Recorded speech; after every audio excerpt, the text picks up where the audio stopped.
নমস্কার, আশা করি সবাই ভালো আছেন। আমাদের চ্যানেলটি যারা দেখছেন, পছন্দ করছেন এবং সাবস্ক্রাইব করছেন তাদের অসংখ্য ধন্যবাদ। আপনাদের সাপোর্ট আমাদের অনেক দূরে এগিয়ে নিয়ে যাবে। আজকে আমরা একটা ছবি নিয়ে কথা বলবো, একটা অসাধারণ ছবি। কিন্তু এই ছবির সবচেয়ে বড় ইউএসপি, এই ছবিটি চিত্রনাট্য এবং পরিচালনা করেছেন উত্তম কুমার। শ্রেষ্ঠাংশে অভিনয় করেছেন উত্তম কুমার, সুপ্রিয়া দেবী, তরুণ কুমার এবং আরো অনেক। এপ্রিল 1966 সালে ছবিটার কনসেপ্টে আসি।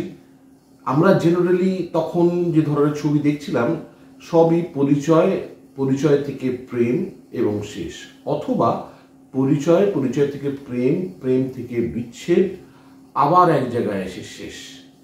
কিন্তু এই ছবিটার মাত্রা একেবারে অন্যভাবে তৈরি হয়েছে। প্রথমেই বিদ্বেষ নিয়ে তৈরি হয়েছে ছবিটি, খারাপ লাগা নিয়ে তৈরি হয়েছে ছবিটি, তারপর আস্তে আস্তে ভালোবাসার দিকে গড়িয়েছে। বলা যেতে পারে একদম শেষ মুহূর্তে এসে ভালোবাসার দিকে। এই মর্মে উত্তম কুমার এবং সুপ্রিয়ার একটা যোগাযোগ তৈরি হয়, কিন্তু তার আগেই ঘটে গেছে সর্বনাশ। উত্তম কুমারের সঙ্গে সুপ্রিয়ার একটা বচসা এবং একটি চড় মারা হয়েছে উত্তম কুমারকে। মেরেছেন সুপ্রিয়া দেবী যথারীতি, এবং সেটা রেসের মাঠে সবার সামনে। এটা নিয়ে দুজনের মধ্যে তিক্ততা তৈরি।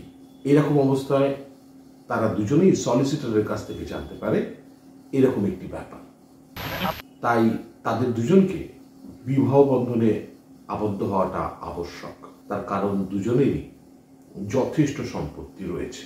এই অবস্থায় শেষ পর্যন্ত উত্তম কুমার প্ল্যান করলেন, উত্তম কুমারের পরিকল্পনায়, যে 1 বছর আমরা বিবাহ সম্পর্কে আবদ্ধ থাকলে যে যার সম্পত্তি পেয়ে যাবে এবং তারপরে যথারীতি আমরা ডিভোর্স করে দিতে পারি, কোনো অসুবিধা নেই।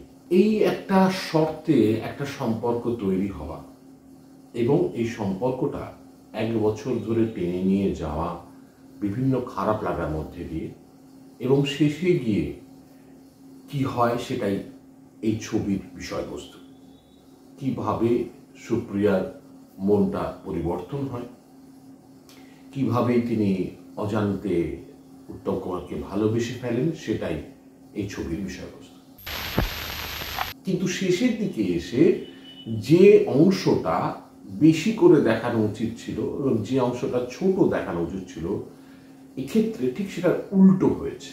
যেটা বড় করে দেখানো উচিত ছিল সেটাকে ছোট করে দেখানো হয়েছে, বা দেখানো হয়নি একদম, এবং যেটা ছোট করে দেখানো উচিত ছিল সেটাকেই বড় করে দেখানো হয়েছে। তো কিভাবে পরিবর্তন হলো, মনের পরিবর্তন হলো সুপ্রিয়ার, সেই জায়গাটা কিন্তু একেবারেই দেখানো হয়নি। হ্যাঁ, এবং আস্তে আস্তে আস্তে আস্তে কিভাবে ভালোবেসে ফেললেন সেই জায়গাটাও দেখানো হয়নি সেভাবে। কিন্তু উল্লেখ রয়েছে এবং প্রচ্ছন্ন ভাব রয়েছে, এটা পরিষ্কার যে এরকম কিছু ঘটনা ঘটেছে। এটা বাদ দিলে, এইটুকু একটা সূক্ষ্ম জিনিস বাদ দিলে, পুরো ছবিটাতে একজন হিরো পরিচালনা করেছেন যিনি ক্যামেরার সামনের ব্যাকরণ নিয়েই ব্যস্ত। সেরকম একজন লোক ক্যামেরার পেছনে দাঁড়িয়ে কাজ করেছেন। পুরো ছবিটা দেখলে মনে হবে না একবারে যেটা এই ছবিটা একটা হিরোর পরিচালনায় তৈরি হয়েছে, মনেই হবে কোনো অভিজ্ঞ পরিচালকের কাজ। Dialogue is very straight, funny, crisp এবং বুদ্ধিদীপ্ত, ভীষণ smart dialogue delivery. Reaction again it's good. মাঝে মাঝে সুপ্রিয়ার অভিনয়ে একটু বেশি মাত্রা বা রং চড়ানো বেড়েছে বলে মনে হয়েছে, বাট সেইটুকু বাদ দিলে ইটস সিম্পলি আউটস্ট্যান্ডিং। এই ছবিতে উত্তম কুমার খুব বুদ্ধিদীপ্ত কাজ করেছেন।